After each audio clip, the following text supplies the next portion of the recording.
Hello and welcome to the last episode of Confused Iraqi. I'm Alana Travers. And I am Noor Musa. In this episode, we're going to start by looking at the Tishreen protests of 2019, 2020, which are perhaps the most encouraging and subsequently shattering demonstrations against young people and many people in Iraq, calling a corrupt political system and class and taking to the streets to demonstrate and try to force change. And Noor will talk us through what she experienced on the ground, and we'll also be discussing the impact of COVID and, of course, the political events of the last year, which I'll be able to speak a little bit more about because I was actually in the country during this period. And we're going to be looking ahead towards 2023 and the state of Iraq 20 years on from the invasion and sort of at the point that we now both are living in. So I guess I'd just really like to listen to Noor in this episode and hear her thoughts. In the last episode, we were talking about Noor's experience in the UK. She was studying abroad and she moved back pretty much just before things kicked off, as I understand it. So tell us what happened. And for those people listening who might not know anything about the Tishreen protests, the October demonstrations, maybe you can just explain what they were, what people were protesting against, the grievances were, and what happened. Yes, so I returned back to Iraq from the UK end of September 2019, and then around early October, news were getting a bit louder on protesters, people with higher education degrees protesting for employment, and then their protest was a bit handled in an aggressive way by the government. Violence was used, water was thrown at these people by the security actors, and everybody was shook if people with higher education are not able to find jobs and secure livelihood in this country, how about everyone else? And I think that triggered young people who were protesting years before that. 2018, we had a similar protest movement, 2017. But in 2019, I would say the slogan of "We want a homeland," نريد وطن, is the one that resonated with young Iraqis, and not even young Iraqis, but the majority were young, but with everyone, that I think they were reflecting on the situation of the country and feeling that they don't really feel that they have a homeland. This country is not really securing access to education or health or employment for them. They don't know what is their future, and they don't trust the system. They don't trust the government.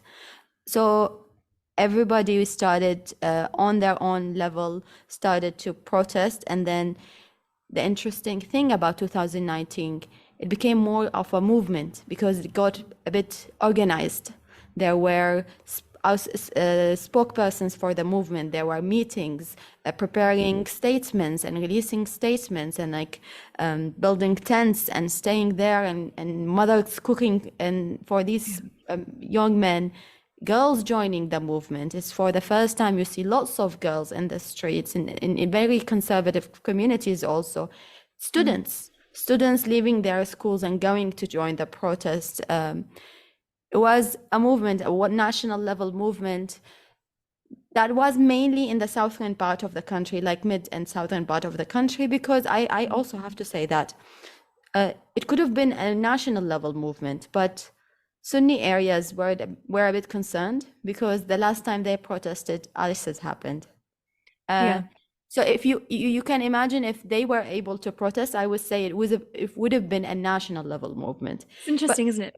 Yeah. Sorry to interrupt, but for people who might not know and they're listening, so Baghdad and Basra and sort of the areas where the Tishreen protests were at sort of largest are predominantly Shiite areas, and other areas like Anbar and sort of and also in sort of the north of the country, Kurdistan didn't really see any major demonstrations in this time. Yeah, exactly. But then living in Kurdistan at that time, in the beginning, in November, was the time when I moved to Kurdistan. So I only spent the first few weeks of the protest in Najaf, and then I had to move because I had a job opportunity in Erbil, and so being a bit away from it, but then also monitoring the situation was a bit interesting. But then I have to say, people here in Kurdistan were also following up and excited about what is happening, Yeah. because they also were realizing that the government is majorly a Shia government, and the protesters, the main protesters, are Shia. So they were a bit surprised to see Shia protesting against Shia. But then at the same time, they realized that actually people don't feel they are represented even in that area, even in Yeah. that region. And exactly. And from my understanding as well, I know, several, this is very anecdotal, but several people who were there for weeks on end, and they're Sunni. So it wasn't like a sectarian protest. It was a good point to make that, that And coming so soon after ISIS, yeah. there's hesitations. And you know what is very interesting about Tishreen movement is people from Kurdistan flying to Baghdad to protest, people from Basra going to Baghdad, people from Najaf going to Karbala. These young men were traveling again around, not just men, women also, just traveling around, just being wherever they can to show support, not only on weekends, sometimes like extended periods of time. I just have to also add something here a bit personal related to my family. One of the things that made this movement a bit stronger and able to actually create change is that it was oppressed. There were attempts to oppress it, which made it a bit stronger. So I remember one time I was still in Najaf, and my two brothers, they've never been on a protest. I always was the one who goes on a protest or join in something and do things outside door, like volunteering and trying to do a community engagement. That was the first time for them. They have decided to go and join the protest because they were hearing stories from their friends that it's getting a bit aggressive and everybody is needed now. From what I heard from them, they were trying to go to the city center in Najaf where the protest was happening, and then they were trapped. They were shooted at, them and their friends, and they had to escape their lives and knock on doors to hide in people's houses, and people were trying to protect these young men. And I remember my two brothers just coming back home, just hardly breathing, shook, and they were very, very angry. It was like they were trying to kill us, and then this is not acceptable. Yeah, it just fed their anger and made them every day wanted to go back there. And this was also, we should stress, in 2019. This is not ancient history. This is very recent. And also, at least 600 young people were killed in these protests. I mean, a lot of young activists say many more than that, but and 600 is not an insignificant number, even if it is the bare minimum.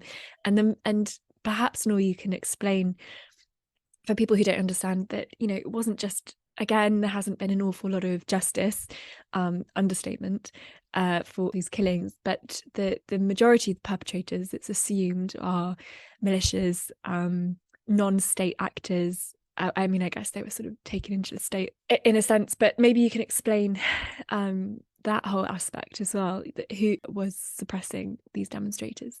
At that time, it was Adel Abdel Mahdi government. He was newly elected by the political parties to become the prime minister. And I think it was only 1 year into his time where people started realizing things are not really progressing.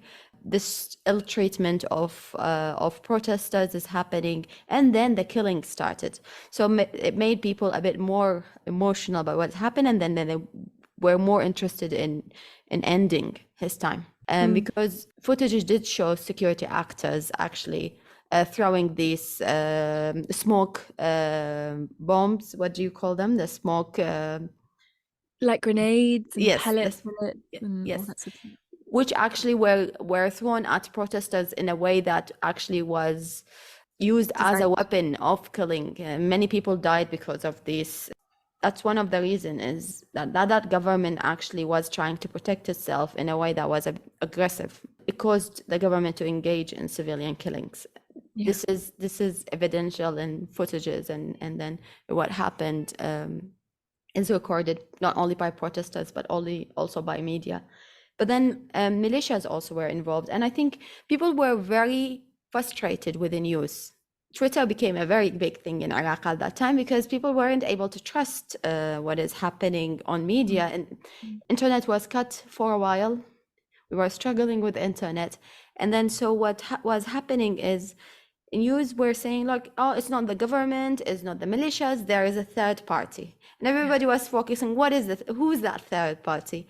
It was a distraction, and everybody was a bit annoyed with these excuses.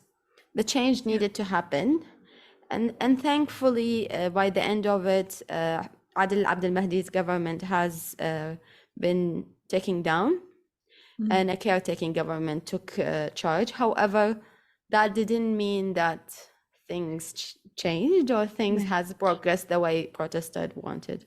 No. And Kademi, who was well, the outgoing prime minister, took over. And I guess maybe it's worth adding as well that this was during a time when Iraq was sort of started to open up again, post ISIS, slowly, from the outside. I remember watching these protests.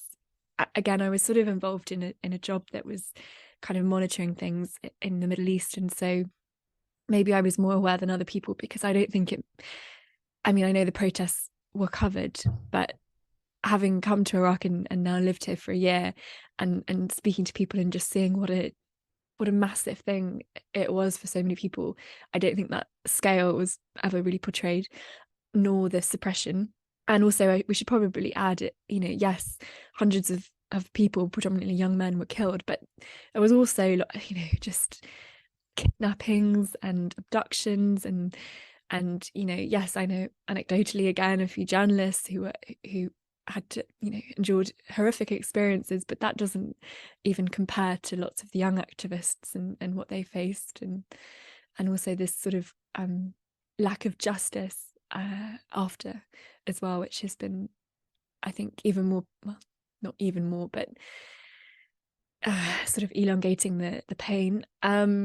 So then the caretaker government comes in, promises these early elections, and I just was wondering, maybe before we talk about that, we can talk about the other thing that sort of happened and slightly stopped the protests, and kind of, things sort of faded out. And that was the pandemic, which obviously happened a couple of months later in, when was it, February, March 2020. Again, like, I wasn't in Iraq at the time. I don't quite know how the timeline worked, but from my understanding, that was sort of the nail in the coffin of the protests. Do you agree? Yeah, unfortunately, COVID meant movement restrictions and lockdowns, and that it did impact the movement. And again, it also impacted Kadami's government plans, because it was a caretaking government that had to secure elections, early elections, but then and a pandemic hits the country. Yeah. Iraq, a country that relies on oil, and oil export became a bit challenging, and then financial situation of the country got a bit Mm. weak. People started struggling. Many people here rely on daily wages, and then movement restriction impacted that. I remember I was working with the NGO at that time, and then delivering aid to refugees and to IDPs was difficult also. Mm. Oh, So the definitely. situation for everyone, yeah, was a bit critical. You know that Iraq is environmentally is a bit polluted, and then we have lots of sandstorms. So It's I was fair, yeah. a bit polluted, but from my point of view, is that meant many Iraqis already have breathing issues. They were vulnerable to lungs diseases, and so COVID meant it could really actually be a massive risk factor for this country. And yeah, that somehow not only slowed down the protest but stopped it, which was beneficial to certain parties. And it was a bit depressing because the movement still didn't really get what it wanted. But then that transition that happened meant that these movements could organize themselves in political parties and trying to prepare themselves for Mm. elections. And people were trying to shift their focus from the protests to trying to do that, and just be a Mm. bit more organized And it, and it might be it yeah. might be worth just talking about that a little bit more, because these last elections, so Iraq's most recent elections, were a year and a few months ago, October the 10th, 2021. And so the Tishreen movement kind of branched out. So there's sort of Empty Dad and a couple of independent candidates, and that was one strategy. There's also lots of Tishreen activists who have entirely denounced these people and these parties for selling out and becoming co-opted and that sort of thing. So the movement itself was quite fractured, to say the least, 3 years on. But before, I guess, we talk about, the sort of other things that happened during COVID, maybe, I guess this is maybe a bit of a broad question, but thinking of narratives and confusion points and that kind of podcast concept, how would you interpret the October protests? I mean, do you look back on it now with pride, with sadness, or both? Or do you think it truly made a difference? And what were the conversations you were having at the time with your parents, your friends, Iraqis? Maybe we can talk about that a tiny bit more. That's a difficult question, but I have few thoughts. I would say, despite the size of the loss and the aggressiveness, hope started to build up, and people started to feel like this generation could bring change to Iraq, to this country that's struggling for a long time now. So I would say there was an element of hope, there was an element of sadness and loss. But I remember at that time I was in a political program. We were discussing the movement. We had few people from Basra, different parts of Iraq, discussing the movement. And then we were asked, is it a revolution? And then we was like, some people were like, yes, it's a revolution. There is a guaranteed change. And some were like, no, it's not yet. But the teacher, he told us something that I think it resonated with me, but then it's now recognized by everybody, is that we finally have the civilians level change. Like maybe the political change will come later on. It's already starting. But then finally, as Iraqis, we've never been Iraqis, all of us Iraqis. Iraqis always were divided. Even when, at the time when a king has been to be appointed to Iraq, Iraqis couldn't agree on an Iraqi person. So someone external came. And then still, during all of this time, it's always been divided. But that was the first time that Iraqis came together with one slogan, with one ask. So that change, that shift on civilian and like citizens level has been achieved.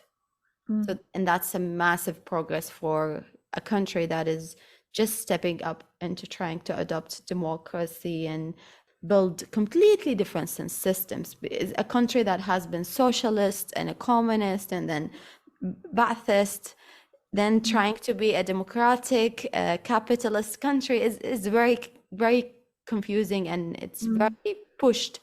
It needs to be progressed with time. And for us, I feel like Tishreen movement has been able to achieve that, at least that level of like common understanding, or what change we want. Would you say that was mainly on the younger generation, or like your parents' attitude? How did that differ? I would say from the younger generation, there was some anger and frustration from the older generation. I would say many young people believe that these actions should have been taken way longer before, probably around 2003. And then we have to do it now. And it's a bit, not too late, but then it's a bit too much on this generation. And just to really lay it out for the listeners who, again, I know some people who listen who have very limited understanding of Iraq. Can you just explain finally what the key grievances were and still are among predominantly young people? I'm thinking corruption and nepotism, but also that, that there were also people standing up and demonstrating against sexism or all of these restrictions and sort of an attitudinal demonstration as well. And maybe you can just explain. Obviously, we should caveat by saying that the movement itself was quite fractured, and there are various different grievances, and yes, people were frustrated they don't have jobs, but there's also this kind of ongoing at least among some people, kind of assumption that the state should provide them with jobs, and that's also quite problematic in other ways. But maybe you can just sort of finally quickly summarize some of the issues that people were demonstrating against. I think for young people, it was mainly around civil rights because they wanted to speak out for their rights. But then it's, of course, about service delivery from the government side that was very weak and still continues to be weak. I feel like because youth took it upon themselves, very young men and girls went to the street, was mainly about their civil rights, wanting to be able to express their opinions and make the change they want for their country without being oppressed. And I think one of the main priorities for protesters was their frustration with the amount of authority that armed groups had in the country, the extended authority towards directing where job opportunities go to and access to services, and then taking matters into their hands. And they were a bit frustrated seeing this happening in front of their eyes. So they were asking, we want a homeland because we want one government that we fought for to manage that. We don't want different parties managing that the way they want, and we have to deal with the consequences of that.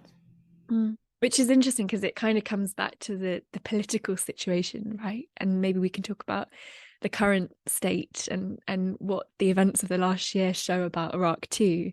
But the fact that these political parties and these political blocs have so much sway over general life, the impact of people's life, just the sort of the chaos of that and the negative consequences, which young people seem to really get by and large.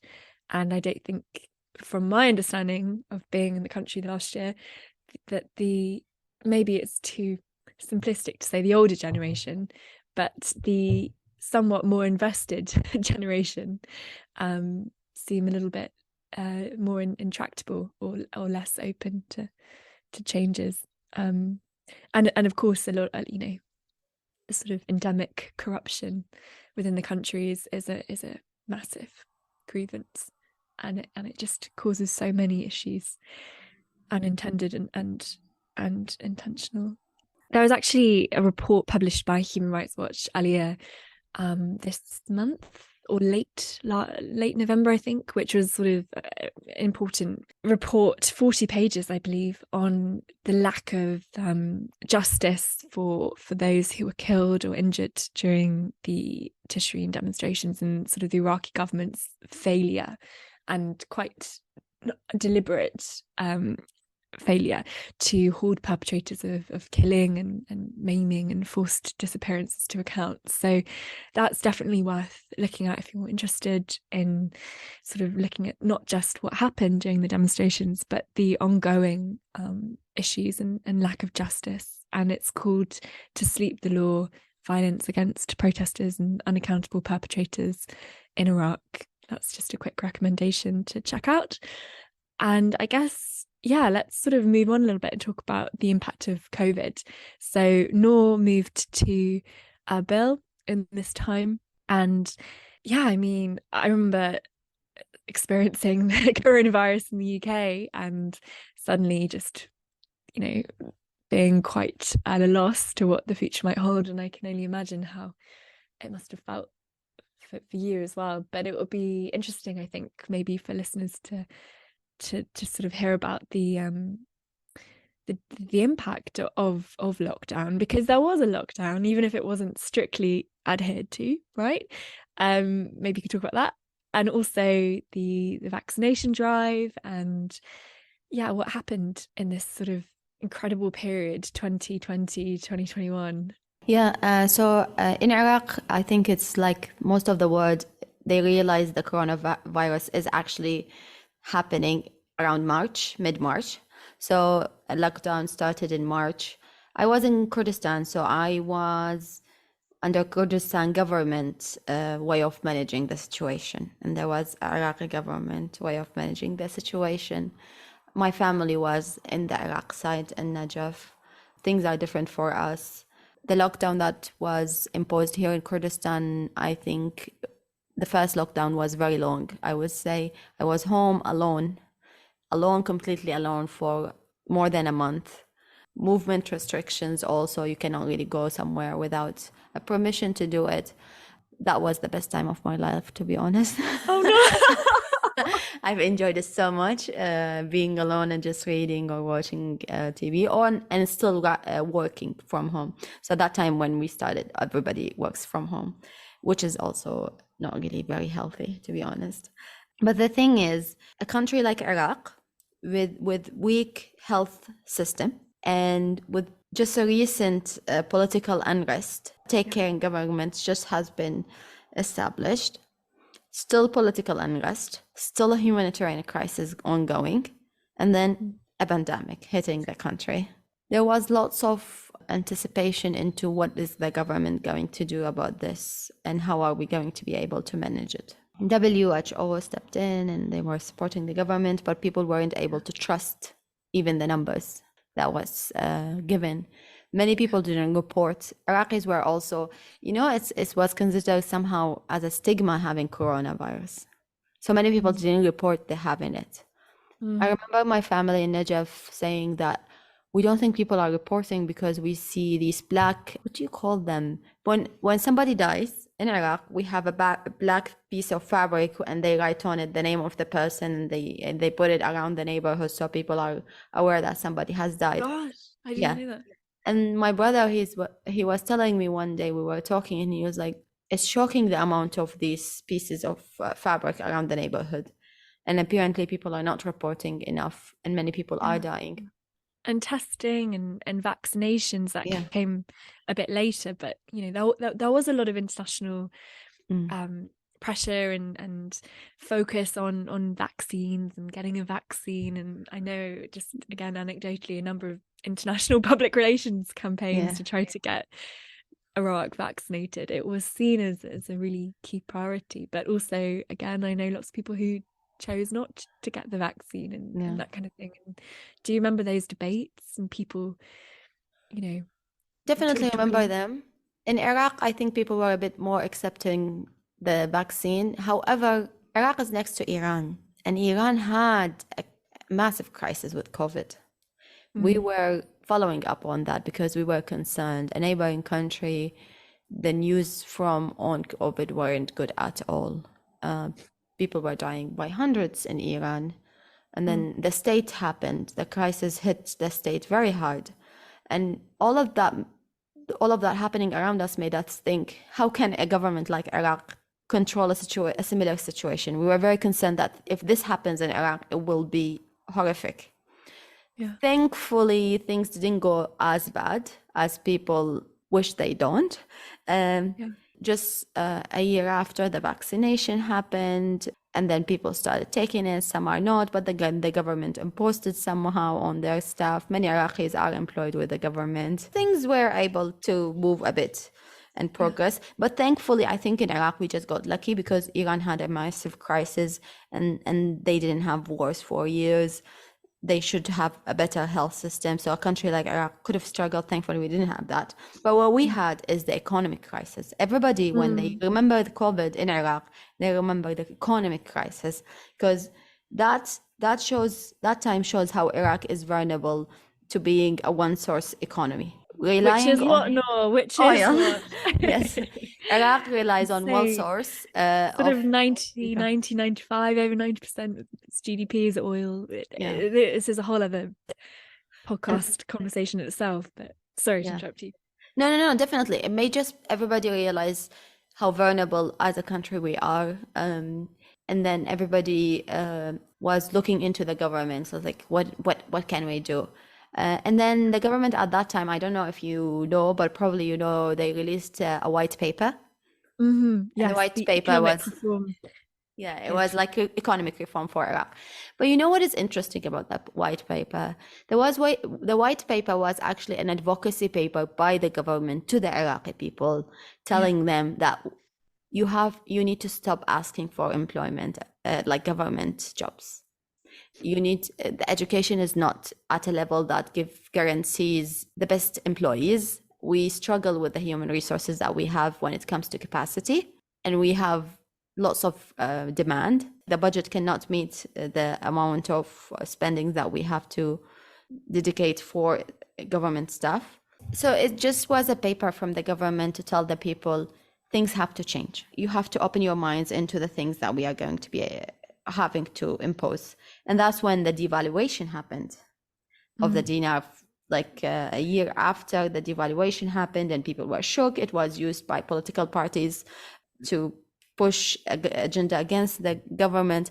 But the devaluation was basically an attempt to decrease the amount of money that the government had to pay in salaries.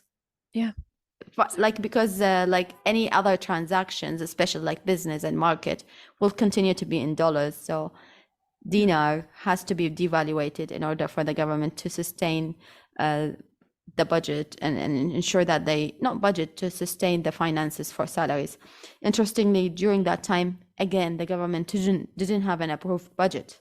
That's also another issue with Iraq. During that time, we haven't had budgets, which was very tricky. And I remember the previous prime minister going on TV and saying, "I don't have a budget." His ministers were saying, "I cannot really do any capital or like development. We don't have budgets. We have to work with what we have." It shows how Iraq is vulnerable and how we need to change our economy model. That's something that is going to be definitely be used politically, especially in the next stages and this stage and next stages, because everybody in the country realized that maybe we need to start thinking more about economic development in a country like this one. And it might be worth talking a little bit about climate change here, actually, if you don't mind, because that's a really key factor. And you talk about the white paper, and I know that was sort of the brainchild of Ed Lowy, who was the finance minister, and he resigned, I think it was August this year. And yeah, I mean, I heard him speak recently, and he was just incredibly frustrated with how things operate in the country, this rampant corruption. I mean, I think personally he might be a little bit worried about the most recent scandal, $2.5 billion stolen under technically his watch, I believe. But anyway, I'm not joking. It's a complete mess, and it's horrific, and it's frustrating, but maybe we can pivot slightly away from COVID to talk about the broader issue of Iraq's climate crisis. And again, I only have a few anecdotes, but I have experienced several serious dust storms in Iraq in the last year, and the heat of the summer is it's pretty bearable. The droughts and the issues of water. I mean, it's a combination of mismanagement, water management issues. Turkey and Iran and Syria all predominantly have rivers which feed into Iraq. Iraq only has, I think, about 10% of its own water source, which is obviously not enough. But it's also an impact of climate change. And again, this is slightly separate, but if you go to the real oil producing parts of the country and you see the gas flaring and the toxic fumes and just the complete devastation of these areas, that is another very clear impact of fossil fuel extraction, and it's all sort of heading in the same direction, which is not particularly positive.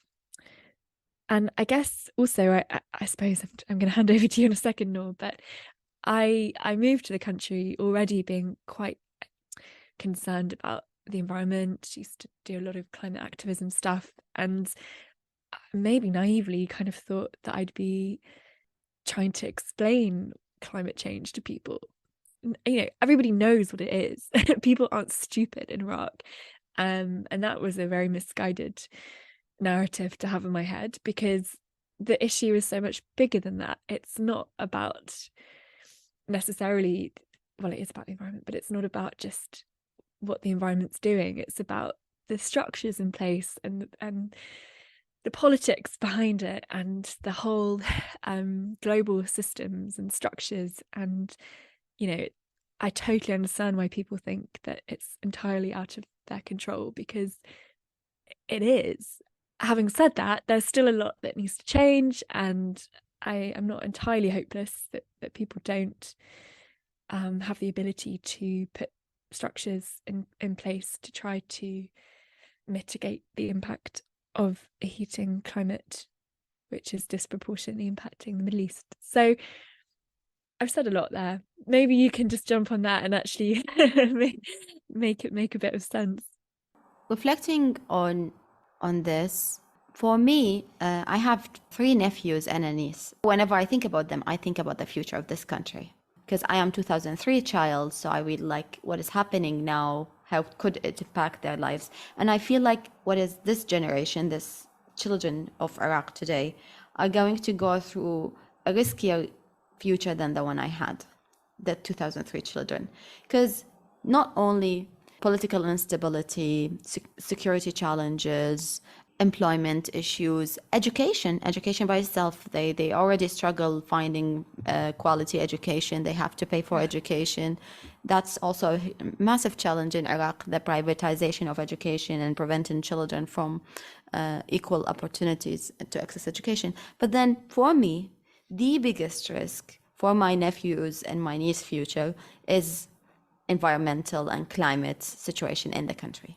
Iraq is not only facing climate change, and it's already showing in the country, where this year Iraq had to only resource 50% of the water allocation that usually they resource for farming.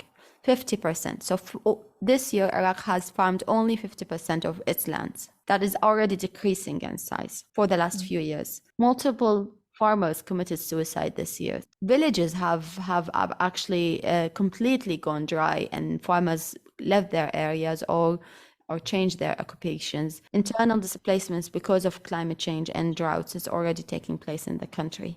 We already have pollution because of the decreased level of water. So the water in Basra has already reached Basra in a very high pollution levels, and also in different parts of the country, even in Baghdad. Then you also have the weak water management. It's not only climate change. Iraq doesn't only have the climate change challenge that Turkey and Iran and the whole world is facing, but then we have weak systems.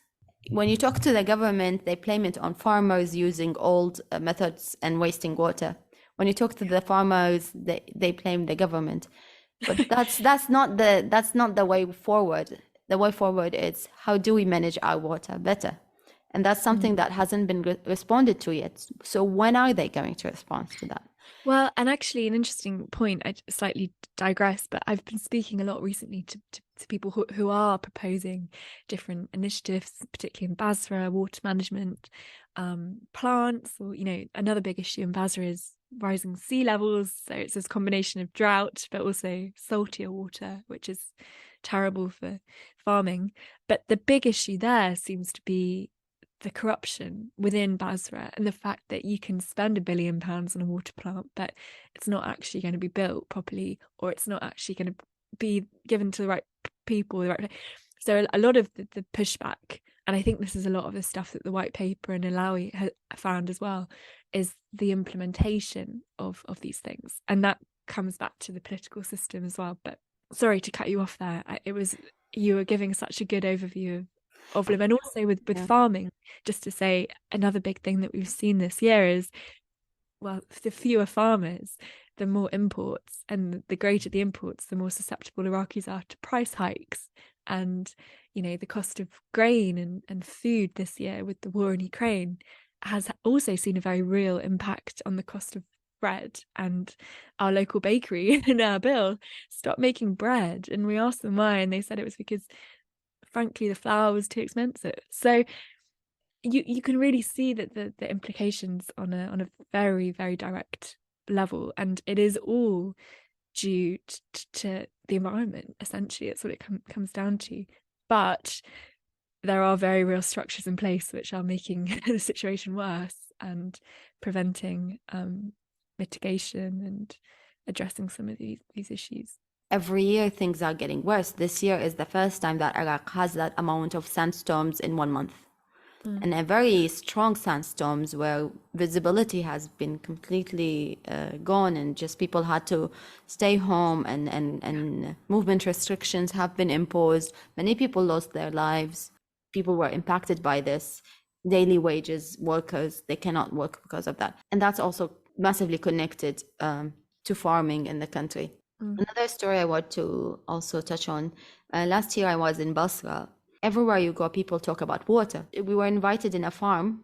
The farm owner was saying, look at how big is this space, it's all mine, but all I am farming now is this 5 meters, because I cannot afford a farmer. I cannot afford the equipments I need. I'm not supported.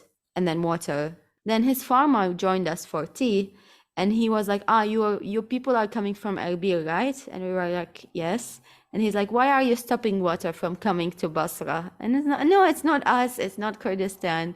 It's way bigger than this. And he started chain smoking, one after one. I was worried because he was very frustrated. He was a young man who only know how to farm, and he cannot really do it anymore. And he's like, no water, I don't know what to do. All of this area is now becoming a neighborhood. It's like people building houses because they cannot farm anymore. People are leaving the area. And it's very disturbing situation to hear that these families had this livelihood, lifestyle for years, and now they just have to stop it and find alternatives because they cannot maintain it, and the whole country cannot support them with that. Another story is like also in August, a farmer committed suicide in Diwania because he borrowed some money and he cannot return it, like $700, and he cannot return it. And the video was showing his little boys crying and saying, we lost him, we don't know how to pay the money, and then there is no one is going to spend on us. It's very disturbing just thinking about the impact of this big management and the climate change on individuals. It's very disturbing to see it as Iraq. So for me, this is the biggest threat for the future of this country. How are we going to be able to manage our water and try to engage with the climate movement, climate action as a country? And from my perspective, a lot of these issues do ultimately just come down to politics and democracy. And so I moved to Iraq just after the October 2021 elections, which were in response partially to the Tishreen protests, the early elections. Iraqi watchers will know that it took over a year for the government to be formed. So the majority of my time working in Iraq, following the news, was this incredibly ongoing, long, elongated government formation process. And I think that sort of helped me understand a lot about the chaos of the country. For this entire year, there was not a budget, so a lot of the things that needed to be funded simply weren't funded. Issues that really needed to be addressed, like lots of the climate issues we were just talking about, weren't.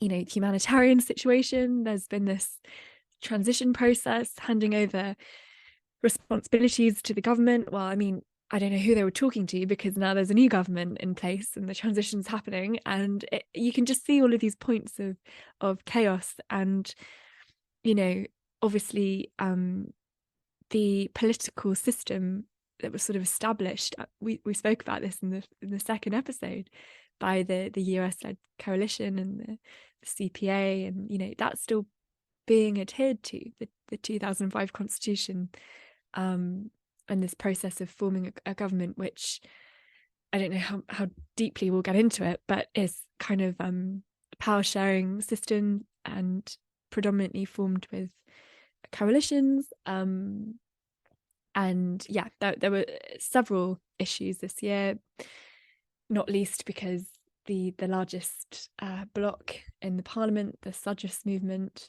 failed to reach a majority with some of the coalition partners, and ended up resigning en masse in June.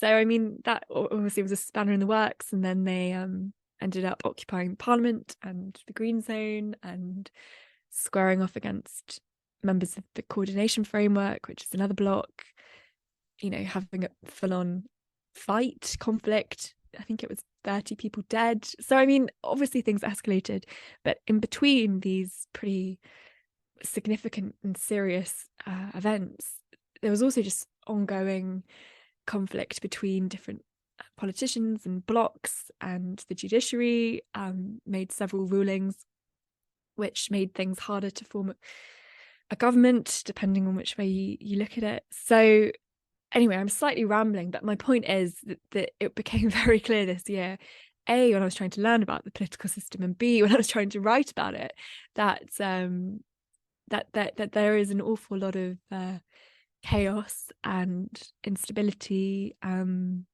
embedded in the system, and that obviously is making things worse for the average Iraqi person. Well, I guess I have a few questions, Noor, that maybe would nicely tie up this episode and essentially this whole conversation about, you know, your understanding of the country and how it operates. And, you know, we sort of started looking at life under Saddam and the invasion and the aims of, well, the stated aims of the US coalition. And I guess it all comes down to democracy and whether you would say 20 years on from 2003 next year, you know, anyone can say that Iraq has a functioning democracy. And I would just be really curious to ask for your thoughts on that. The thing is, if democracy is that is a government elected by people, we don't have that. People go vote, and then government is formed by political agreements. It's not by what the people actually decided how things should be and who should be ruling. And then still Iraqis, many Iraqis, like, they don't like the idea that they don't really have a saying in deciding who's the prime minister, who's going to form the government. You decide on the parliament, but then you don't really decide on the government. That's also still something I don't know how democratic it can be considered. I would just say for 2023, how do I feel? How am I optimistic? How do I see the situation? Yeah, I would just say that as Iraqis, we feel like the country is moving a bit forward by people. People are trying to be educated. They are trying to travel, enjoy, bring tourism, try to fix things, invest. But this political tension is the key barrier. It's one of the barriers to the country trying to tackle the economic situation and climate change. And that's something that I feel like many Iraqis have decided to ignore and just go with their life, trying to focus on their life because they are a bit disappointed. And many people would say that 2019 have created massive change within Iraqis themselves, not necessarily within the political system, but Iraqis themselves started to realize that there is some hope in Iraqis, that they can change, they can adapt to different systems, they can think politically and organize themselves. So there will always be hope in Iraq when things got tough, that Iraqis themselves can make a move. And we didn't have that before. You remember I always said that everything is on pause with the Iraqis. They haven't had a saying. They didn't really decide on 2003 or on the constitution and everything, even though that they were giving the right to vote. And they did. But the thing is, this is the first time I feel like Iraqis feel like when the situation requires, people will take action. And that's progress. But I feel like if we don't really focus on the climate issue and the water management issue, this country will struggle. And we should, as Iraqis first, and then the government should really focus not only on fixing the political scene, but then really put priorities, the climate challenge and the water management issue.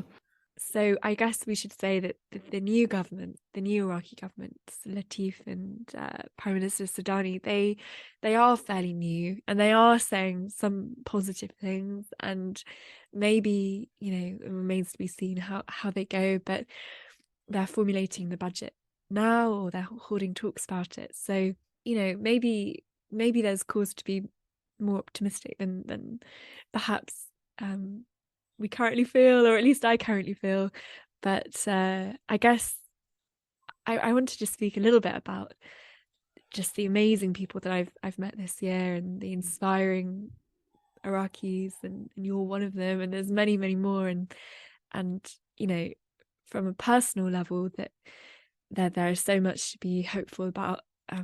But I guess it's just systems and power structures are heavily weighted from my experience in Iraq, and that's a real block to progress. I guess, compounded by, we were talking about the climate issues, the economic issues, and of course the social issues, and hundreds, thousands of people wanting to migrate and leave, and entirely understandable reasons. So yeah, I mean, it's a big old point to end on, but looking ahead to next year, personally, I am really curious to see what happens in the country, and whether the government will bring about change, or whether they will continue to disappoint people.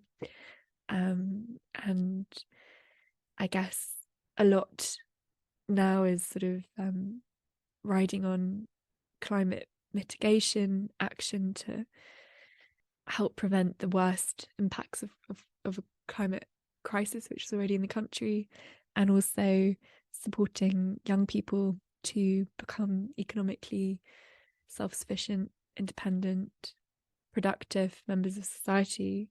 And I guess another point we haven't touched on, but looking across the border to Iran, that is also an ongoingly complex and complicated relationship. And of course, Iran has seen its own mass protests and demonstrations this year, and that will, of course, undoubtedly have an impact on things in Iraq, as it always does. And we're seeing quite physical ongoing strikes in the Kurdistan region. So I mean, it is already directly impacting the country. I guess we can conclude with saying the situation in the country is still a bit confusing. Yeah. Lots of question marks. Where is this country going? How Iraqis feel about the situation? What is going to happen with our neighboring countries, with our economy, with climate change? So many challenges this country has to deal with. But I would just like to emphasize that Iraq hope is in Iraqis only, being the citizens that they want to be for this country in order for it to be their homeland. And just to say, for people who are interested in sort of reading more about some of the issues we've been talking about, or following different stories, because I think it's so important to hear personal stories at this time, I've recently been reading this great book called Voices from Iraq, by sort of compiled by an American journalist called Mark Kukis, KIS, but it's just a book of 70 short stories, or testimonies from Iraqis from all backgrounds and occupations, in the time period 2003 to 2009. And it's, I mean, I'm sad it doesn't go on a bit later, actually, but it's a really good snapshot of particularly the invasion, but also the sectarian conflict. And also, I just love the way that it's a very sad book in so many ways, but also you get a real insight into the impact on humanity in this time, and people's recollections and how they dealt with things. And I just think it's a really powerful short book, and I'd love to read more sort of collections of people's experiences at a later stage as well. So if anyone comes across anything, please get in touch and let me know. Once Upon a Time in Iraq it's a book. It's also a great television series, so that's definitely something to check out.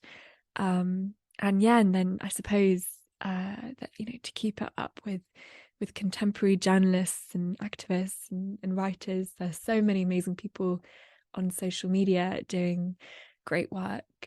But yeah, there's a lot to learn, and there's always more to learn, and I hope that this conversation is a little addition to people who are curious about the country. I just wanted to thank you for taking this journey with me. It might have been a bit confusing for listeners because we just Yeah, jump between things. a But little unplanned.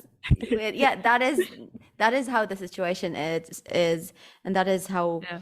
I feel like it's a reflection of the reality. It's a bit Yeah. messy It's and very trying to, meta. yeah, and trying to make sense of it. It's not Mm. something easy. It is a bit sad that seeing it coming to an end, but I'm very happy that we are putting that out there for people interested in knowing more about Iraq and the Iraqi experience also. Thank you, Noor. Thank you.